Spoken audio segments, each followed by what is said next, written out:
여러분, 하나님께서는 세상을 창조하실 때 그 속에 여러 가지 법칙을 두셨습니다. 예를 들면 하나님께서 지구를 그냥 땅덩어리로 만드신 것이 아니라 태양이 있고 태양 주위를 지구가 돌게 하셨죠.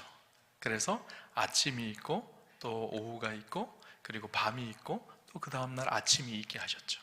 매일 하루하루가 있도록 질서와 법칙을 정하셨습니다. 하나님께서 만든 세상이 참 오묘하고 아름답지만 그 속에 스며있는 하나님의 질서와 법칙을 보면 진짜 하나님의 오묘하심을 그 속에서 보게 되어집니다. 그럼 비가 내립니다. 그럼 비가 물이 되어 고입니다. 근데 그것이 수증기가 되어서 다시 하늘로 올라갑니다. 그것이 구름이 되었다가 다시 비가 되었다가 또 내려오게 되어지죠. 신비하지 않나요? 천지 만물을 들여다보면 그 속에 담겨져 있는 하나님의 신비하심이 있습니다. 그래서 사도 바울은 로마서에서 천지 만물 속에 우리가 하나님을 느끼고 깨달을 수 있다라고도 이야기하고 있죠. 하나님께서 세우신 수많은 법칙들이 있습니다. 그런데 그 법칙 중에 정말 중요한 법칙 한 가지가 있습니다. 그것이 무엇인가 하면 심은 대로 거두는 법칙이죠. 모든 것이 다 그렇습니다. 심은 대로 거둡니다. 콩을 심으면 콩이 납니다. 팥을 심으면 팥이 나죠. 고구마를 심으면 고구마가 나지 감자가 나지 않습니다. 감자를 심어야지 감자가 나는 것이죠. 하나님께 천지를 창조하시고 이 법칙이 한 번도 깨어진 적이 없습니다. 콩 심은 데 팥 나는 일은 절대로 없습니다. 앞으로도 없을 것입니다. 왜 그럴까요? 하나님께서 세우신 법칙이기 때문이죠. 이것이 참으로 신비롭습니다. 목사님 당연한 거 아닌가요? 그게 뭐가 신비롭나요? 이렇게 말할지 모르겠지만 정말 신비로운 일입니다. 씨앗 하나가 땅에 떨어져서 그것이 자라서 싹이 나고 잎이 나고 열매가 맺습니다. 그런데 그 열매가 떨어진 씨앗과 똑같은 열매를 맺는 거예요. 가만히 들여다보면 그 속에 신비가 느껴집니다. 또 오늘 본문에 보면 우리가 정말 기억해야 될 중요한 법칙이 있다라는 것을 이야기하는데요. 그것이 무엇인가 하면 심은 대로 거두는 법칙이라는 것을 이야기해주고 있죠. 심은 대로 거두는 것은 하나님께서 만드신 놀라운 법칙입니다. 세상에 여러분 공짜는 아무것도 없습니다. 반드시 심은 대로 거둡니다. 어떤 분은 그렇게 말하실지 모르겠어요. 목사님, 우리가 구원받은 것 그저 받은 은혜 아닌가요? 그렇게 말하시는 분들이 계실지 모르겠어요. 맞습니다. 그저 받은 은혜. 공짜 아닌가요? 공짜 맞습니다. 그런데 가만히 보면요, 공짜가 아닙니다. 왜 그럴까요? 하나님께서 값비싼 대가를 지불하셨어요. 하나님께서 인간의 몸을 입고 이 땅에 오셔서 십자가에 죽기까지 사랑하셨기에 십자가의 죽음으로 값을 지불하신 거예요. 그 은혜를 우리가 믿음으로 구원을 얻는 것이죠. 공짜가 아닙니다. 세상에 그 어떤 것도 사실 공짜는 없습니다. 반드시 심었기 때문에 열매를 거두게 되는 거예요. 여러분, 우리의 인생이 성공하려면요, 반드시 알아야 될 것이 있습니다. 하나님의 법칙을 반드시 알아야 합니다. 그리고 그 법칙 속에, 그 계획 속에 살아갈 때 우리의 인생이 참된 은혜와 참된 성공을 얻게 되는 것이죠. 그 법칙 중에 가장 중요한 법칙 한 가지가 심은 대로 거둔다는 거예요. 근데 많은 사람들이요, 어리석게도 이것을 잘 신뢰하지 못합니다. 자연계의 자연 법칙 속에서는 신뢰가 되어지지만 우리의 인생 속에서는 신뢰하지 않습니다. 그래서 많은 사람들이 이것을 거스르죠. 잘 안 믿습니다. 자연의 법칙만 그렇지 내 삶은 그렇지 않은 것 같은데 이렇게 생각을 합니다. 중요한 것을 모르기 때문이에요. 왜 그럴까요? 자연의 법칙과 우리 인생의 법칙이 다른 중요한 몇 가지 변화가 있기 때문입니다. 자연에서는 시간이 정해져 있습니다. 씨앗을 심으면 조금 지나면 싹이 나고 몇 개월이 지나면 열매가 맺는 것이 정해져 있죠. 그러나 우리 인생에는 그렇지 않습니다. 심으면 몇 개월이 지날지, 1년이 지날지, 2년이 지날지, 10년이 지날지, 열매가 얼마 맺힐지, 언제 맺힐지 정확하게 우리는 알 수 없습니다. 그러나 중요한 것은 반드시 열매를 맺는다는 거예요. 장소도 마찬가지입니다. 장소가 달라집니다. 씨앗은 심겨진 그곳에서 자라서 열매를 맺습니다. 그런데 우리의 장소는 달라질 수 있습니다. 청주에서 심었는데 서울에서 거둘 수도 있고요, 청주에서 심었는데 LA에서도 거둘 수 있는 거예요. 사람도 대상도 달라집니다. 저 사람에게 심었는데 이 사람에게 거둘 수도 있습니다. 성경에 보면 창세기 37장에 야곱이 아버지를 속이는 장면이 나옵니다. 야곱이 아버지와 형을 속였습니다. 그럼 나중에 어떻게 될까요? 야곱도 속임을 당하게 되어지죠. 어디서 속임을 당할까요? 자기 외삼촌 라반에게 속임을 당하고요. 또 수십 년이 흘러서 누구에게 속죠? 자기의 아들들에게 속습니다. 아들들이 자기의 동생이었던 요셉을 팔아버리고 아버지에게 속이죠. 10명의 아들들에게 속습니다. 장소가 달라집니다. 아버지를 속였던 곳은 헤브론이신데 속임을 당한 곳은 브엘세바입니다. 시간도 달라집니다. 한참 후에 자기가 속임을 당하죠. 대상도 달라집니다. 대상이 아버지를 속였는데 자기는 아들들에게 속임을 당하는 것이죠.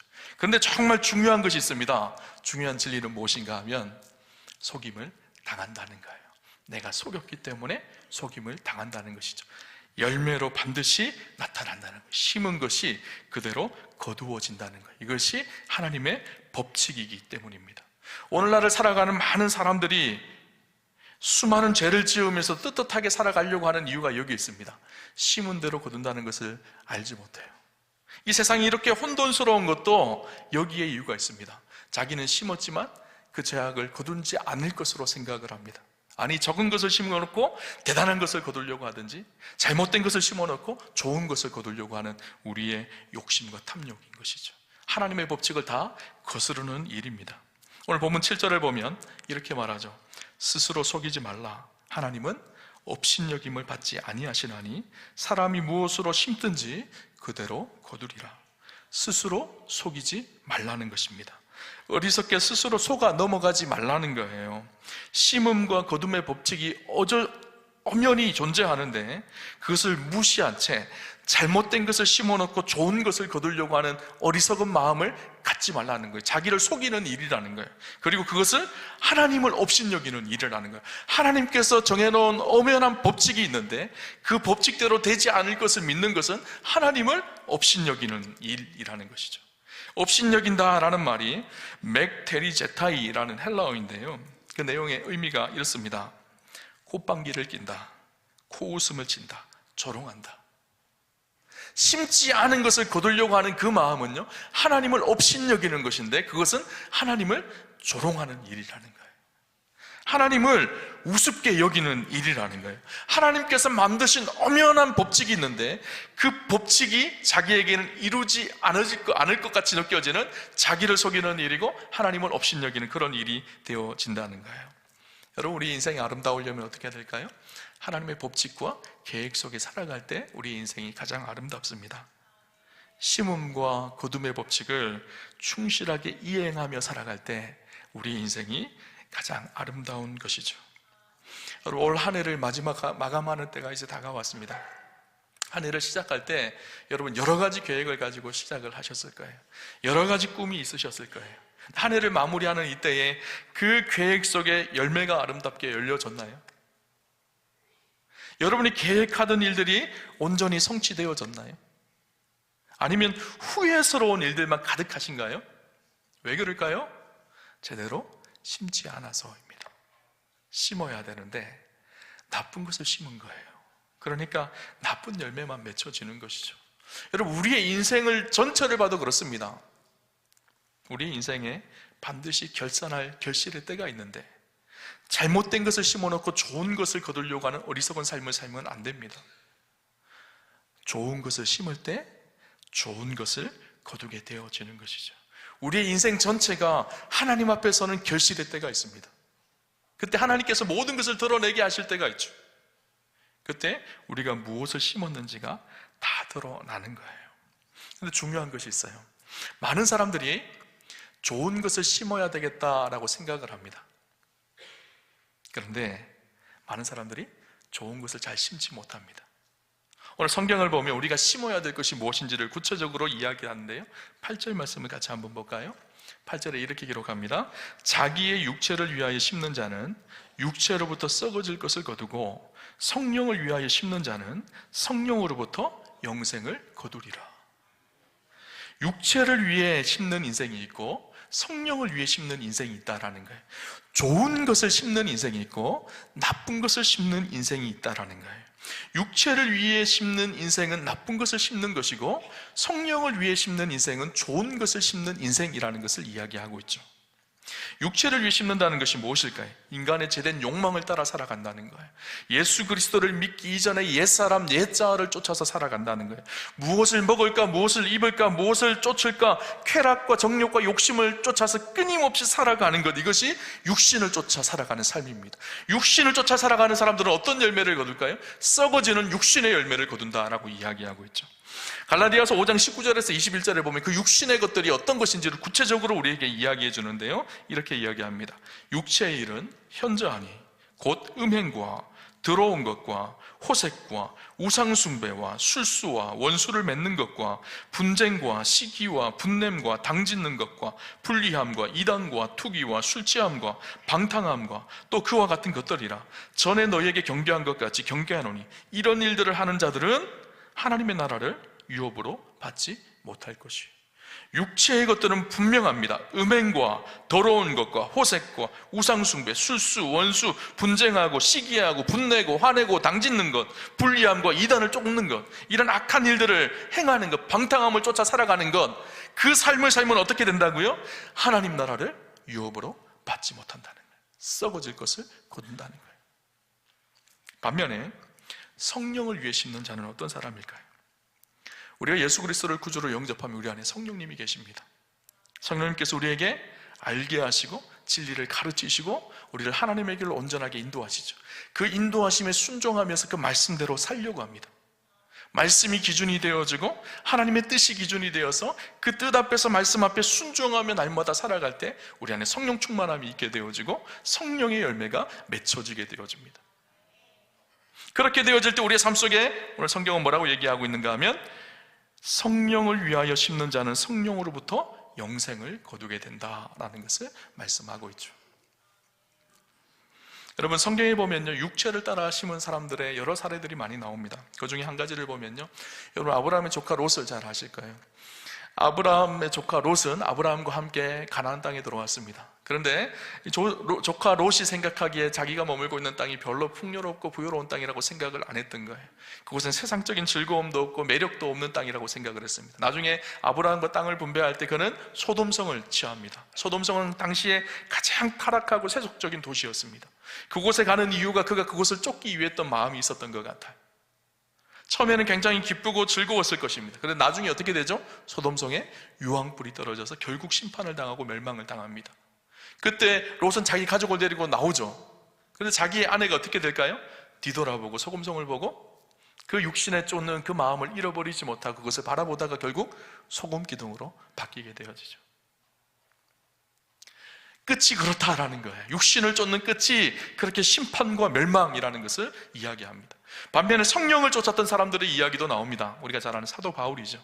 그는 성령을 쫓아서 성령 안에서 말씀대로 순종하며 살았습니다. 그의 인생의 결론이 어땠을까요? 디모데후서 4장 7절에 8절 보면 사도 바울의 고백이 나옵니다. 나는 선한 싸움을 싸우고 나의 달려갈 길을 마치고 믿음을 지켰으니 이제 후로는 나를 위하여 의의 면류관이 예비되었으므로 주 곧 의로우신 재판장이 그날에 내게 주실 뿐 아니라 주의 나타나심을 사모하는 모든 자에게 도니라. 바울이 뭐라고 고백하고 있죠? 성령을 쫓아 살았던 그의 인생의 결론은 하나님께서 예비하신 의의 면류관이 예비되어져 있다라고 그렇게 말씀하고 있는 것이죠. 여러분은 육신을 쫓아 살아가기를 원하시나요? 아니면 성령을 쫓아 살아가기를 원하시나요? 한번 대답해 보십시오. 육신을 쫓아 살아가기를 원하시나요? 성령을 쫓아 살아가기를 원하시나요? 성령을 쫓아 살아가기를 원하시죠. 아마 여기 계신 분들 다 그러실 거예요. 나는 육신을 쫓아 살기를 원하지 않습니다. 성령을 쫓아 살기를 원합니다. 성령을 쫓아 성령을 따라가는 성령을 위해서 심는 인생 되기를 원합니다 라고 말씀하실 거예요. 근데 문제는 그것이 쉽지 않다는 거예요. 육신을 위해서 심는 것은 쉽습니다. 우리의 본능을 따라가면 되거든요. 근데 성령을 위해 심는 것은요, 쉽지 않습니다. 본능을 거슬러야 되거든요. 거기에는 우리의 시간과 정성과 물질과 헌신이 들어가야 합니다. 그래야지 성령을 쫓아 살아갈 수가 있기 때문에. 육신을 위해 쫓아 살아가면요, 육신을 위해 심으면요, 당장은 즐겁습니다. 당장 눈에 나타나는 쾌락과 기쁨이 있습니다. 사람은 끊임없이 그것을 바라보며 쫓아갑니다. 그러나 성령을 위해 심는 것은 당장 열매가 나타나지 않습니다. 하루가 걸릴 수도 있고, 이틀이 걸릴 수도 있고, 1년이 걸릴 수도 있고, 10년이 걸릴 수도 있어요. 그러니까 그것을 따라서 심지 않으려고 합니다. 좀 쉽게 생각해 봅시다. 아이들이 공부하는 것이 쉬울까요? 노는 것이 쉬울까요? 노는 것이 훨씬 쉽습니다. 왜 그런가 하면 육신을 따라가는 거기 때문에. 공부하려면 그 즐거움을 내려놓고 그 자리에 앉아서 인내하며 수고하며 헌신해야 되는 시간이 필요합니다. 근데 미래를 바라보면 어떤 것이 훨씬 좋은 일일까요? 공부하는 일이 훨씬 좋은 일이죠. 이렇게 생각해 봅시다. 어떤 힘든 일이 생겼어요. 우리 안에 두 가지 선택의 길이 있습니다. 한 가지 선택의 길은 오늘 밤에 술이나 마시고 이 모든 것을 잊어버리고 에라이 모르겠다 이렇게 자기의 마음을 위로하고 그렇게 하기 위해서 술 먹으러 가는 자리가 될 수도 있고, 어떤 사람은 하나님 앞에 내가 기도해야지, 그렇게 성전을 찾는 사람도 있을 거예요. 어느 것이 쉬울까요? 육신을 따라 사는 사람들은요, 술 먹고 그냥 잊어버리는 것이 훨씬 쉽습니다. 당장 눈에 보이는 열매가 나타나기 때문에. 그러나 성령을 쫓는 사람은요, 기도의 자리를 찾는 것이죠. 그래서 육신을 따라 사는 것, 육신을 위해 심는 것이 사실 훨씬 쉽습니다. 성령을 위해 심는 것은 헌신이 그 속에 반드시 있기 때문이에요. 그래서 오늘 사도 바울은 우리에게 무엇을 가르쳐 주는가 하면요, 반드시 우리에게 성령을 위해 심는 인생들에게 필요한 것이 있는데, 그것이 무엇인가 하면 인내하는 것이라는 거예요. 오늘 9절 말씀 한번 볼까요? 6장 9절 같이 한번 보겠습니다. 우리가 선을 행하되 낙심하지 말지니 포기하지 아니하면 때가 이름에 거두리라. 아멘. 선을 행할 때 낙심이 찾아옵니다. 이게 금방금방 나타나지 않는 것 같은 거예요. 참 중요한 것이 있습니다. 오늘 말씀을 묵상하면서 제 안에 들어왔던 참 중요한 것은 우리 그리스도인의 삶의 태도가 참 중요하다는 생각이 들었어요. 무슨 말인가 하면요, 많은 그리스도인들이 예수를 믿는다고 하지만 어떤 사람은 낙심이 삶의 체질이 되어진 사람들이 있어요. 예수를 믿으면서도 금방 낙심합니다. 조금만 내 뜻대로 되지 않으면 금방 실패했다고, 좌절했다고, 그렇게 자기의 태도가 이미 정해져 있는 사람들이 있어요. 또 어떤 사람은요, 힘들고 어려운 중에도 소망을 바라보는 사람이 있습니다. 저는 우리 그리스도인들이요, 세상을 바라볼 때 긍정적인 생각을 가지고 바라봐야 된다고 생각을 합니다. 이것을 억지로 긍정적인 마인드를 가지라는 것이 아니라, 왜 그럴까요? 살아계신 하나님이 우리와 함께 하시기 때문이죠. 그 하나님께서 때가 되어지면 열매를 맺게 하실 하나님이시라는 것을 우리가 신뢰하기 때문입니다.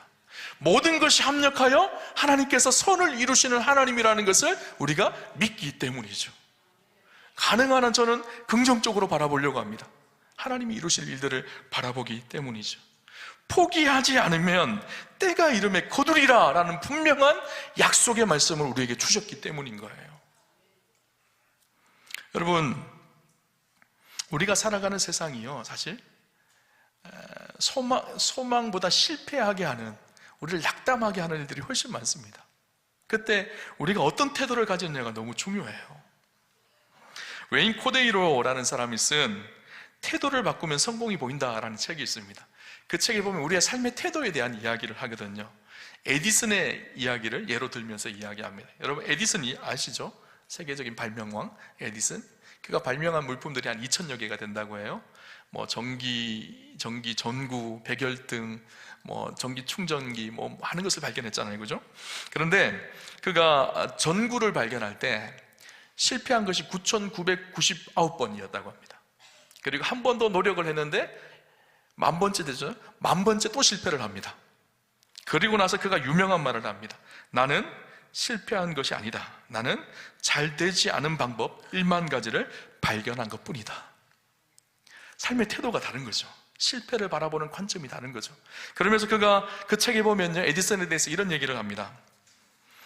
인생의 초록이, 노년기에 접어든 초기에 그는 헛간에서 자기 아들과 함께 발명품을 만들고 있었습니다.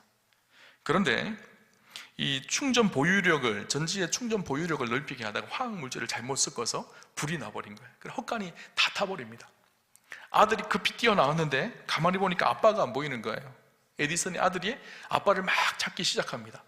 그래서 헛간을 돌아서 막 가보니까 저쪽 한 기퉁이에 아빠 에디슨이 있는 거예요. 에디슨이 주머니에 손을 넣고 활활 타오르는 헛간이 다 타고 있는 그 모습을 이렇게 물끄러미 바라보고 있는 거예요. 그래서 아들이 이런 얘기를 합니다. 아버지 밖으로 안 나오실까 봐 참 걱정을 했습니다. 그때도 에디슨은 눈길을 떼지 않고 그 불을 바라보고 있습니다. 그러면서 이렇게 얘기합니다. 에디슨이 어서 가서 엄마를 불러와라. 아니 왜 엄마를 데리고 오라고 합니까? 그렇게 말하자 내 엄마는 작은 마을에서 자라서 이런 컴불을 한 번도 본 적이 없다, 이렇게 얘기를 했다는 거예요. 와서 불 구경하라는 거예요. 그리고 불이 다 타고 나서 이제 검은 잿덩어리만 남았습니다. 그때 에디슨이 자기 아들에게 이렇게 얘기합니다. 혹시 트랙터를 모는 사람을 알고 있니? 예, 있어요. 그런데요, 불이 꺼졌으니 이제 다시 지어야지.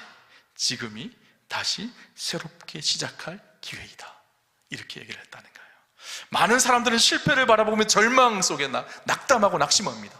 그러나 그 절망 속에 절망만 하고 있는 것이 아니라 새로운 소망을 보는 삶의 태도가 우리 그리스도인의 삶에도 필요하다는 거예요. 태도는요, 배의 독과 같습니다. 우리 인생 속에 거센 풍파가 밀려올 때가 있죠. 그러나 그 돛을 꼭 붙잡고 놓지 않아야 합니다.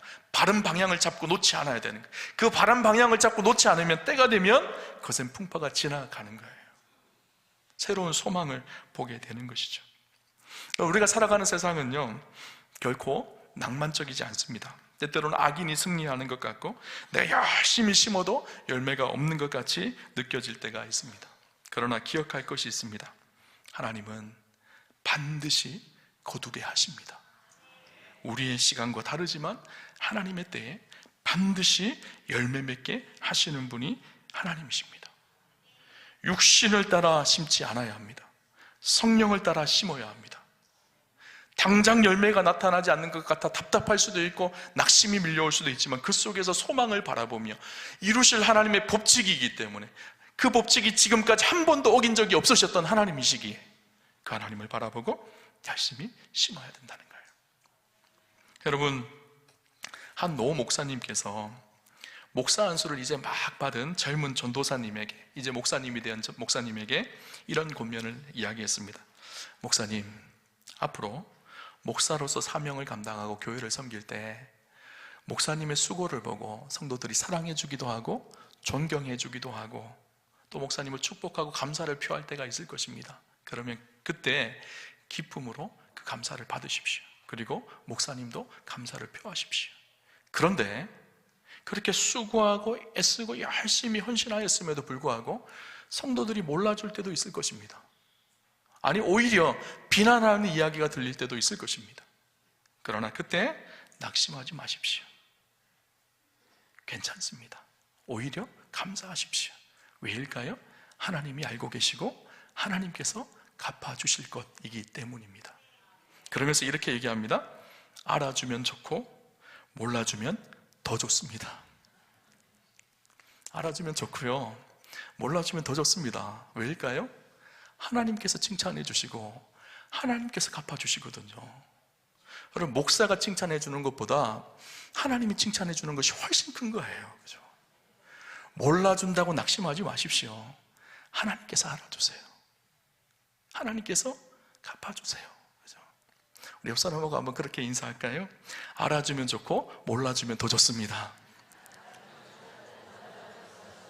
네. 알아주면 좋고요, 몰라주면 더 좋습니다. 하나님께서 알고 계시고 하나님께서 갚아주시기 때문이죠. 여러분, 선을 심으십시오. 멈추지 않고 심으십시오. 어떤 분은 그러실지 모르겠어요. 아유, 목사님, 지금 제가 나이가 몇 살인데 지금 심는다고 해서 뭘 거두겠어요, 이 나이에. 그렇게 말씀하시는 분이 있을지 모르겠어요. 그런데 그렇지 않습니다. 지금도 늦지 않았습니다. 지금 심으면 하나님께서 거두게 하십니다. 이 땅에서 못 거두면 어디서 거둘까요? 하나님 나라에서 하나님께서 갚아주십니다. 지금 못 거두면 내가 못 거두는 것뿐이지 우리의 자녀들, 우리의 후손들이 하나님께서 그것을 통해서 거두게 하실 때가 반드시 있습니다. 하나님이 세우신 법칙입니다. 이 법칙은 무너질 리가 없는 법칙인 것이죠. 여러분, 콩 심은데 콩 나고 팥 심은데 팥 나는 것이 한 번도 무너진 적이 없잖아요. 하나님이 세운 법칙과 계획은 무너지는 법이 없는 거예요. 때가 되면 반드시 열매를 맺습니다. 간혹 그런 경우가 있죠. 저 사람은 요령 피우는데 사람들에게 인정받고, 저 사람은 별로 심은 것도 없는데 뭔가 열매를 얻는 것 같고. 그런데 하나님 다 알고 계세요. 가장 합당한 곳으로 채우시고 인도하시는 분이 하나님이십니다. 고린도전서 3장 10절에서 15절에 보면요, 우리 그리스도인들의 종말론적인 책임에 대한 이야기가 기록되어져 있습니다. 이런 말씀인데요, 제가 한번 읽어드릴게요. 내게 주신 하나님의 은혜를 따라 내가 지혜로운 건축자와 같이 터를 닦아두매 다른 이가 그 위에 세우나 그러나 각각 어떻게 그 위에 세울까를 조심할지니라. 이 닦아둔 것 외에 능히 다른 터를 닦아둘 자가 없으니 이 터는 곧 예수 그리스도라. 만일 누구든지 금이나 은이나 보석이나 나무나 풀이나 집으로 이 터 위에 세우면 각 사람의 공적이 나타날 터인데 그 날이 공적을 밝히리니 이는 불로 나타내고 그 불이 각 사람의 공적이 어떠한 것을 시험할 것임이라. 만일 누구든지 그 위에 세운 공적이 그대로 있으면 상을 받고 누구든지 그 공적이 불타면 해를 받으리니 그러나 자신은 구원을 받되 불 가운데서 받는 것 같으니라. 무슨 말씀인가 하면 좀 어려운 말씀이기도 해요. 사도 바울이요, 고린도 교회에게 한 이야기예요. 고린도 교회가 당시에 굉장히 육적인 것을 따랐던 교회였거든요. 문제가 있었다. 서로 나누어지고 육신을 쫓고 우상을 섬기는 이런 일들이 있었어요. 음행을 행하고. 그러니까 사도 바울이 이런 얘기를 해준 거예요. 사도 바울이 내가 지혜로운 건축자로 기초를 놓았다. 그 기초는 예수 그리스도이다. 교회의 기초가 그리스도라는 거예요. 그리고 내가 그곳에 그런 예수 그리스도의 기초를 놓았고 또 너희가 이제는 교회를 세워가는 건축자들인데 어떤 사람은 금과 은과 보석으로 건축물을 세워가고 어떤 사람은 풀과 지푸라기와 나무로 세워간다는 거예요. 우리 인생도 마찬가지입니다. 모두 다 예수 그리스도를 믿고 예수 그리스도의 기초 위에 집을 세워가는 것과 똑같습니다. 어떤 사람은 금과 은과 보석으로 그 집을 세워갑니다. 귀한 것으로 세워가죠. 어떤 사람은 나무나 풀과 지푸라기로 세워갑니다. 그런데 마지막 때가 되어지면 불이 나서 그것을 다 태워본다는 거예요. 이 불이라는 것은요, 정화시킨다는 거예요. 그래서 이 저마다의 삶 속에 금과 은과 보석으로 어떤 사람은 풀과 나무로 그렇게 집을 세워가는데 그것을 공적이라고 표현하고 있는데, 공적이라는 말이 헬라어로는 에르곤이라는 것인데 작품, 업적이라는 거예요. 우리가 심는 것에 나타나는 작품 모습이라는 거예요. 근데 그것이 불로 태워서 한번 다 태워보신다는 거예요. 한번 하나님께서 정화시켜 보는데 어떤 사람은 어떨까요? 금과 은과 보석이 그대로 남아있는 사람이 있고, 풀과 나무로 집을 지은 사람은 어떨까요? 한번 태워보면 어떨까요? 다 타고 아무것도 없습니다. 그리스도라는 기초만 남아있는 거예요. 근데 마지막 때에 하나님 앞에 설 때 그 다 태워보고 정화해보고 그 남은 것을 가지고 하나님 앞에 들어갈 때가 있다는 거예요.